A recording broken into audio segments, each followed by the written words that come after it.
પછી મુક્તાનંદ સ્વામીએ પ્રશ્ન પૂછ્યો જે શ્રુતિમાં એમ કહ્યું છે જે અંતે યા મતિ સા ગતિ.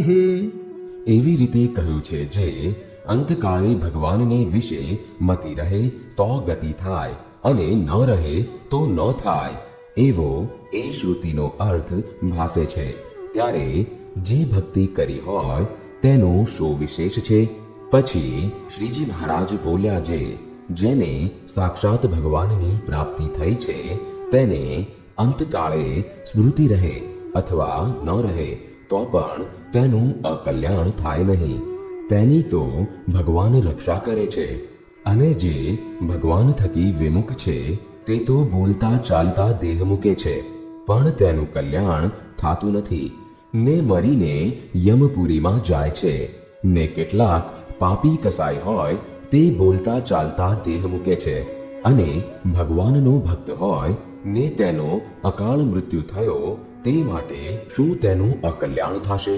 ને તે પાપીનું શું કલ્યાણ થશે? નહીં જ થાય. ત્યારે એ શ્રુતિનો અર્થ એમ કરવો જે જેવી હમણાં એની મતિ છે તેવી અંતકાળે ગતિ થાય છે.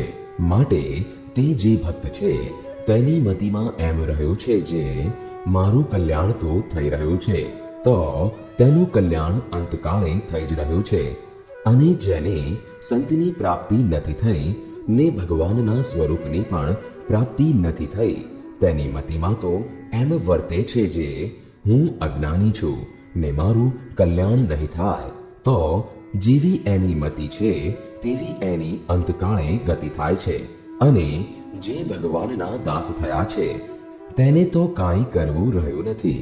એના દર્શને કરીને તો બીજા જીવનું કલ્યાણ થાય છે, તો એનું કલ્યાણ થાય એમાં શું કહેવું? પણ ભગવાનનું દાસપણું આવવું એ ઘણું કઠણ છે.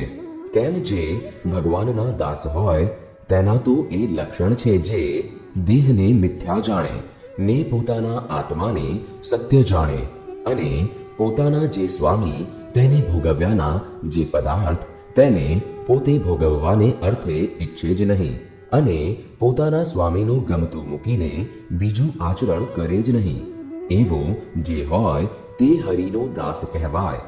અને જે હરિનો દાસ હોય ને દેહ રૂપે વર્તે તે તો પ્રાકૃત ભક્ત કહેવાય.